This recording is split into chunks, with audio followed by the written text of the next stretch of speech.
Hi, I am Yogin Sabnis and you are watching the VSK India YouTube channel. The lockdown is being relaxed and we are now in what is called as Unlockdown 1 phase. We hope things will get better as the lockdown eases further. But today I want to talk about the past 3 months lockdown experiences and whether we can learn anything from them. The lockdown had restricted our moments and hence we had a lot of time on our hands.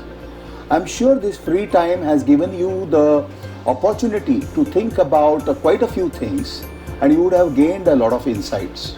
Like for instance, now that there are no maids, I realized that if I wash my own teacup or my food plate immediately after I finish eating, it hardly takes a couple of minutes. This is even easier for those who have a dishwasher at home. Setting up a washing machine takes not even a minute. Maybe hanging clothes to dry may take 10 minutes or more. Sweeping and cleaning the floor may seem a little back-breaking work, but you get used to it. Anyway, all the gyms are closed, so completing the household tasks have the added advantage of keeping us fit. No, I'm not advocating that you fire your maid.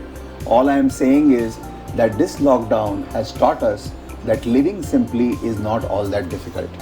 Our earlier generation did it as a way of living. The biggest insight would be to realize and marvel as to how little money we can live on. I would urge each one of you to actually count the amount of money you have spent in these past 3 months and know that this is actually your living expense requirement. When we create financial plan for our clients, we ask them to list out their essential expenses and their discretionary expenses so as to arrive at the amount of money they can save towards their investments. The last 3 months we have experienced a life without discretionary expenses, and although it was not a very desirable experience, now at least we know that if worst comes to worst, what is the absolute minimum amount we can live on. Difference between needs and wants is clear as never before. For those of you who are worried about creation of corpus to fund your retirement expenses, this realization should come as a relief. In this lockdown, you only spent on your basic needs, primarily food.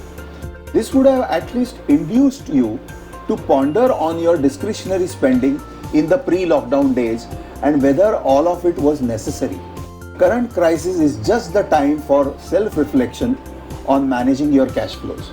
While the expenses were constrained or limited by default during the lockdown, you can inculcate some discipline in your spending habits post-lockdown too. The biggest positive fallout from this would be that you will have more money to save and invest. As Warren Buffett popularly said, do not save what is left after spending, but spend what is left after saving. Saving and investing is empowerment to your future spending. For those of you who are already following some saving or investment program by investing in mutual funds through SIPs or in banks through recurring deposits, all you have to do is to increase those amounts.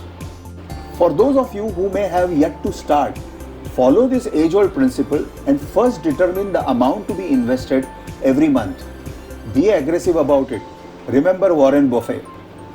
If your cash flows are not certain in this lockdown, start with a very small amount, even a nominal amount like 500 or 1000 rupees. Be it a mutual fund SIP or a fixed deposit or a recurring deposit in a bank, you can automate your investments online by linking the same to your bank account. The important point is to get into the habit of saving and setting an automated process for it. Once regular investing becomes a permanent habit through automation, it will help you to gradually grow your wealth and achieve your financial goals. Not just that, it will strengthen your financial immunity in the wake of any potential crisis in the future. So develop this one good financial habit of automation in the current crisis. As it is popularly said, never let a crisis waste. Good luck and thank you for watching.